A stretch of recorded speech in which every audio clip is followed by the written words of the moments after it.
Now, I said that I was going to keep making Mad Max challenge runs, so here I am, making more Mad Max challenge runs. Honestly, with me having very little knowledge of this game and all of its mechanics, I wasn't really sure where I could go from my initial run. Thankfully, the commenter who introduced me to this game came to my rescue once again, giving me some really good ideas on how to try and conquer this game within a given rule set. Thanks again to Pestokwisko for the suggestions.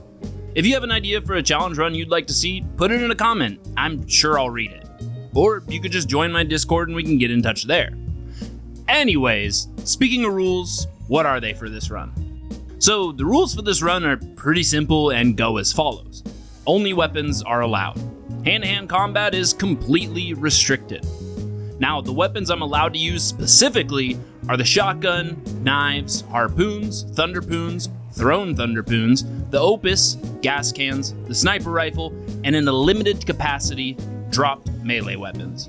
We'll get to how I use them eventually, but I try to avoid them for the majority of this run. With these rules in mind, let's begin. After waking up in the desert by our future friend Dinky D, he guides us to obtaining some much needed water. Continuing to follow our furry friend as he seems to know where he's going, I'd crest the dunes to find that he'd immediately gotten captured by a deformed man looking to turn him into a fresh hot stew. I guess I'd overestimated his abilities a bit too much. I persuaded this hunchbacked freak to put his fork down with some threats of my own, and we'd found some common ground with one another. This guy had seen my stolen ride fairly recently and agreed to help me get it back, though I'd have to help him out of his own pickle first. Chum needed some scrap wire to get his buggy back inoperable, so I went off to find some. Now truthfully, the run almost died here and now. The game starts you off with just 2 shells for the shotgun, and I had a total of 6 enemies to take care of before I could get the prompt to harvest the spare wire. Though, after exhausting all of my options and wandering around this small area looking for anything to help me, I'd eventually stumble across a nifty little explosive tank. I knew what needed to be done. This killed half of them immediately. Now, that's great and all, but there were still 3 enemies left, and I only had 1 more shot. The math wasn't mathing. However, my second shot, as the remaining enemies closed in on me, netted me a clean collateral, though not the triple kill I was hoping for. Fortunately, one of the previously exploded warboys had a spare shell on him, allowing me to put the last enemy to rest. After they were all dead, I could freely loot the wire and get back to Chum to head off to his sanctum. And just as quickly as we'd arrived, we'd be leaving. Now that we were in the Opus, we were off to find a car body to put on this shell of a dune drifter. Stopping at a nearby camp to get gas, I barreled into 2 of the 3 guys loitering around, killing only one of them, but pinning the other in place. Now, hopping out of the Opus, I just needed to kite the 3rd remaining one around until I could find a window to grab the gas for the Opus. And he kindly waited around for me to finish filling up my tank, grab another gas can, and take off back on my route to the graveyard. Getting to my destination and selecting the furnace car body, I was now forced into fighting off the horde of buzzards pouring out of the cage I was stuck in. And this, ultimately, is where the run would die. I looked around for about 20 minutes and found absolutely no way around having to punch these dudes into oblivion. I had no ammo, no walls to clip through, virtually nothing at my disposal to get myself out of this without having to use my fists. Since it was still pretty early on in this run, I wanted to see, beyond this instance, how much more of this would actually be doable past this prologue sequence, so I kept on. After taking care of the buzzards and ramming my way back home, Chum wanted to install the first upgrade we're given access to, the Harpoon. Incidentally, this was also my second weapon. After installation, I got to play around with it a little bit by taking out the local scarecrows in this area. Then I went off to kill a nearby camp. After taking out the perimeter defenses and busting in through the gate, I'd go just far enough into the camp to simply lure out the enemies back to the Opus, and one by one, I'd harpoon them into the afterlife. Heading through this camp, I was able to find 2 shells for my shotgun before making it to my main objective. There was a gang of warboys up here ready to introduce their fists to my face, but after busting through the gate where they'd kept their gas cans, I'd begin my chain of explosions.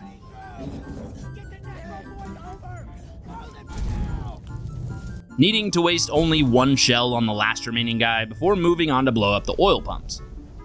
Following this, I was off to meet up with Griffa and spend the points I've accumulated, which was shockingly only 1. And I'd spend it on the chance of obtaining more ammo while I looted. After calling Chum back with my car, we deck it out with some nitro, take it off a sick jump, and eliminate a couple of enemy spotters.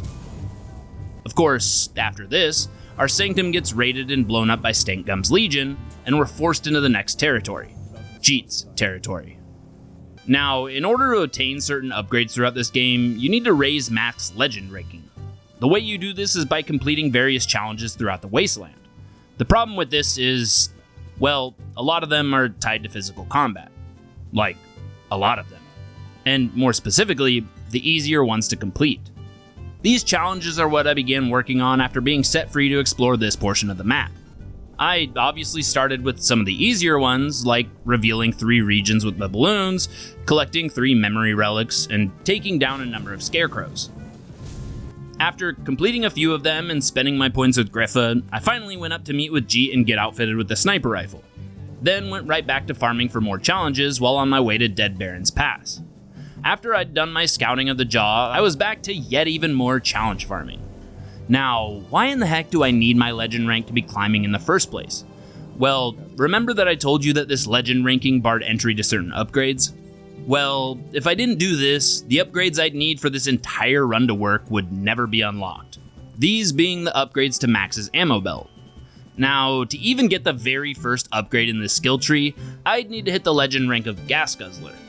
There are a total of 10 levels in between each ranking, and I believe I'd gained a level for each challenge I'd complete. This meant that I need to complete at least 30 of these challenges just to get the first upgrade. The second upgrade is 10 more beyond that, the third is a total of 70, and the final upgrade, over 100. Truthfully, I'm not even sure there's that many challenges for me, aside from the hand-to-hand combat related ones. Though, there are some repeatable ones, but that's beside the point. I was just hoping that the first couple upgrades would be enough to do this run. They were not. Anyways, getting back to my challenge grind, I cleared out a few enemy camps 100% and talked with some Wastelanders for their intel before proceeding on to find the required car body I needed to build the Jack. I also, at this point, wanted to build the armory in Jeet's stronghold by rescuing the dude who knew how to make the ammo. But I severely miscalculated how much ammo I'd need compared to how many enemies I would be up against. Once I'd run out of ammo, I tried having their allies take care of them, since one of them did that crazy spasm attack type move, but what was I thinking? I still wouldn't have any ammo to finish this guy off. Pause. So, I don't know what I was still doing here. I left there after having no luck and decided it was finally time to grab that car body. And once I had that, I went ahead and bought all the upgraded parts for it before the game prompted me to visit the leader in the next area over, Gut Gash. Though, what do you reckon I did on my way over there? Once inside Gut Gash's stronghold, I looted the welding wire I was here for, so Chum could put the final touches on the Jack. However, before Gut Gash would let me advance the story along, he requested some favors from me first. So, off I set out to finish these favors. While flying one of the balloons to scope out his land, I discovered that you can actually cheat the zipline challenge. I found that it doesn't require it to be a new zipline to count as a point towards it. Though, is this really a cheese? I mean, it took forever. I eventually got so bored that I stopped just short of completing it. Now that I'd completed one of Gut Gash's favors, I was faced with the other one, which was to clear out one of the enemy encampments of Scrotus's warboys. Of course, the closest camp to Gut Gash's territory was one of those stupid ones with the multiple fuel tanks and the exploding boom booms. Though, the many gas cans scattered around this camp were mighty useful for taking out all the warboys, saving me the headache of finding a bunch of ammo. Once I'd finished his bidding, Gut Gash now wanted me to seek out and destroy Dimrim's convoy and help him take over the route for himself. With the 1-2 combo of shooting the gas tank with my shotgun and ramming the side of the lead car extremely hard, the convoy was quickly disbanded and the route was now reclaimed. I was now back at Jeet's after all of this and given a gift for all my troubles. My Opus was now outfitted with a set of thunderpoons ready to take on the Jaw. Now, even though I had much more upgraded Opus with me than the last time I ran this game, I struggled a bit harder this time around, and I think mostly because I was just a bit too cocky. And after tearing down the gate, I ended up needing to drive an enemy vehicle through the Jaw and into the next zone, as the Opus was too destroyed to drive. and I reconvened with Chum just on the other side after he'd fixed it up enough to get it driving again. Once I'd gotten into Pink Eye's territory, instead of heading straight to her stronghold, I actually went over to clear out one of Stank Gum's camps that was perched in the middle of one of the still standing bridges left in the world. I did so with a bit of gasoline, a little bit of aggro pulling, and a lot of sniping them with my Harpoon. It was relatively simple, as these enemies are quite bloodthirsty and are willing to follow me out of the safety of their camp to then be forcefully ripped from their mortal bodies. And after liberating this camp, I'd finally head over to Pink Eye's stronghold. Here, it's the same old shit as last time. Stank Gum's boys have taken over, and I needed to kill my way inside. Starting with the 4 cars joyriding outside, I'd bashed them into a fiery ball of flames, moved on to dismantling the catapults after that, and finally up some ladders to continue fighting my way inside. Actually, it was more like blow my way in. Pause. Once inside, I had another dilemma. Similar to the one at the start of this run, there were more enemies than I had bullets. There were 6 enemies against me now, and I had to find a way to kill them all with 3 bullets and a shiv to my name. Thankfully, there was one of those crazy-eyed ones in their crew that every so often goes into a frantic rage and can end up stunning one of their homies while flailing their way towards me. Well, this was good news for me. At the beginning of this fight, my first shot toppled 2 of them right out of the gate. 2 down, 4 more to go. This instance set the psychotic one barreling into his buddy, granting me the opportunity to shank him with my shiv. I now had 2 bullets, no shivs, and 3 enemies left. The odds weren't in my favor. My first of these 2 shells only landed into one of them, so it was up to this final bullet to take out the other 2. And by the grace of God, the stars aligned such that the final bullet would land and was my golden ticket to passing this fight. Once I'd cleared out Pink Eyes, I immediately left to Gas Town to talk with the Outcrier. He needed some decorations, and I was the only one who was willing to get him if I wanted his blessing to enter the upcoming race. Before heading to the Underdune, I first went on a hunt for ammo. And no, not for my upcoming venture. This particular ammo was necessary for clearing my way to freeing Blastcap, the dude I needed to rescue in order to complete the armory at Jeet's. After freeing him and constructing the armory, I would once again have a full supply of ammo, and it would now refill any other time I wanted to make a pit stop off at Jeet's. So, with all that being said, I finally went off to the Underdune. So, going into this ambush, I was still 9 challenges away from upgrading my ammo belt and left with only 3 shells to my name. I figured, if I was unsuccessful, I could just reload a previous save and then bang it out then. Well, that turned out to be a huge mistake, and if you know this game, I'm sure you already know why. Needless to say, I was unprepared for this fight. My fight with the buzzards down here starts off against the game's standard group of 6 enemies, but more will filter in after I start dwindling their numbers. And I think, if I remember right, there's like close to 10 enemies in total that need to game end here before the doors would open and I could escape to the Opus. Now, with only 3 bullets and no shivs, there was just no way. I exhausted every fucking option, man. I'd even tried getting the crazy ones to take out their homies while I spammed iframes by endlessly rolling into a corner. Seriously, I ran through every kind of cheese method I could think of to try and get beyond this point and make sure I'd never make this mistake again. And on a few occasions, I even managed to glitch outside the door I came in from and walk all the way back to the Opus from here. But the game insists that you fight these guys before progressing. Or at least until that second door opens and allows you to continue. Well, seeing as that's mathematically impossible, this was where I decided to finally bite the bullet and load back a previous save. And that's when it hit me. There was no previous save. Let me explain. Mad Max is a Warner Bros. Licensed game, and Warner Bros. Licensed games are notoriously garbage, though there are certainly a few exceptions. However, as much as Mad Max is one of those exceptions, some of the bullshit still manages to seep into its DNA. The particular turd I'm alluding to is this game's autosave functionality. Every checkpoint or minor milestone you pass, the game autosaves, ultimately overriding your current save file. An absolutely flawed design. Now, technically, there is a way around this.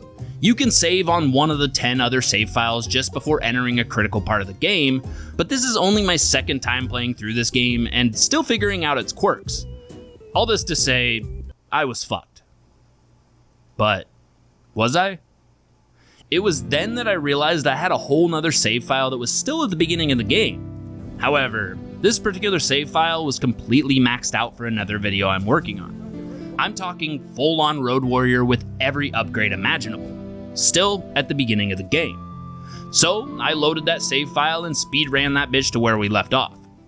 Now equipped with a maximum of 8 rounds for my shotgun and 5 shivs, this run was back on. This go around, in absolutely no time at all, I'd blasted away all the necessary enemies required to move on. And once that door was open, I was gone in 60 seconds. Back at the Outcriers, I presented him with the lights and he passed on his blessing. Now off to Crow Dazzles to see about entering this race. Before I could enter, I needed to find a fighter, and the only one available to me needed her debt paid off before agreeing. Now since this save file has basically completed everything important off the map, her debt was instantly cleared, and I just needed to outfit my ride to the Speed Demon by downgrading some of its parts. The barrel race is just as easy as it was last time, and after winning this race, I was able to ride against Stankgum and his crew. And honestly, I felt vindicated in my race with Stankgum this go-around. With a fully upgraded Opus, I had absolutely zero issues putting this sucker down on my first try. Though, I won't say it wasn't at least a little close. Now, unfortunately, this next fight with Tenderloin is a complete and utter run killer. I'm stripped down to just my fists and clothing and put in a cage with my once ally. I'm forced into using my hands to complete this part of the run, killing it instantly. But if you don't mind though, I'm just gonna keep going to see how much further I could go into this rule set. After fisting my friend to death, Scrotus was next on my shit list. During this first portion of my fight against Scrotus, I noticed that he apparently won't charge into the explosive barrels until a portion of his health is actually gone. So this is where I would move my goalpost, just for this portion, and wield the enemy dropped melee weapons. And just like last time, he's kind of a bitch when being hit by one of these. Each swing does a ton of damage. Oh, yeah, and Max is fully upgraded, so that helps. And he also did a great job whacking his warboys into dropping these weapons for me. After my fight with Scrotus came to an unceremonious ending, I now had to complete 2 projects in Deep Frias and do 2 more Wasteland missions. I already had the parts on me for both the water storage and maggot farm, so those were the 2 I ended up building. Now, regarding the Wasteland missions, I wanted to pick 2 that I didn't do in my last run, so I collected pink eyes and sought to do it first. Unfortunately, it was like bugged out or something, because I couldn't fire the flare into the sky after reaching the top of the silo. Instead, I ended up infiltrating a buzzard-populated war rig that was kept in the Underdune. After cheesing this by sprinting by all my enemies and straight to the back, I'd find myself a max mag for the sniper rifle, and I could now get the hell out of here. Since getting Blast Cap would be another Wasteland mission, and I'd completed it on my first save, this was the one I chose to do before getting back to Hope and furthering the story. For her, I needed to travel to Stankgum's garage and steal his ride. On my way there, I carelessly wasted ammo on some warboys I did not need to necessarily kill, but they were annoying the fuck out of me, so I shot them. Not really thinking through my consequences.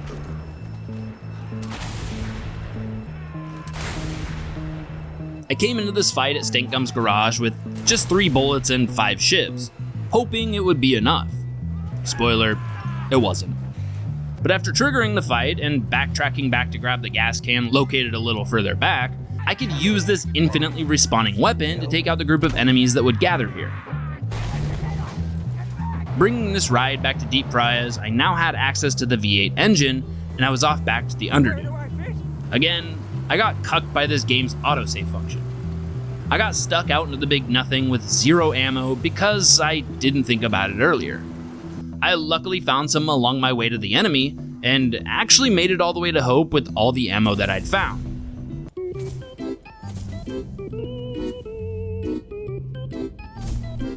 But the group of enemies that meets us on our way out of here is where I'm gonna officially call this run. But not without explaining why here, of all places. Well, first off, because I likely would have gotten past these guys had I had the foresight to go back to Jeets and refill my ammo before heading down here. But secondly, because there's one more pretty big boss fight beyond this, Stink Gum. Stink Gum has this innate ability to avoid every single fucking shot you fire at him, no matter if he's staggered in the middle of a frenzied strike or literally anything else. He's just impossible to shoot in any capacity. He is yet another hard failure point. However, beyond Stink Gum, everything else can be done under this rule set. You can take down the land mover with nothing but the Harpoon, shotgun, and thunderpoons. Even taking out Scrotus for the finale is considered fair game. But taking into consideration both Tenderloin and Stink Gum are actually impossible, and with Scrotus being a technicality fight, I personally deem this challenge impossible. While there are only 2, maybe 3 hard failure points in this game, it doesn't mean that it wasn't a fun challenge. Ammo is a very scarce commodity in the Wastelands, and had I not had this save file that was pretty much fully upgraded from the get-go, I probably would have been done back at the Buzzard's ambush. So, at least I'm glad I could see how far you could actually go with this rule set, but ultimately, I don't think it's doable. Thank you all for tuning in to another episode of Sweaty Plays Games in Stupid Ways. Subscribe if you want to see more of my content in your feed. I still have a Discord that y'all can come say hi in, and until next time, bye-bye.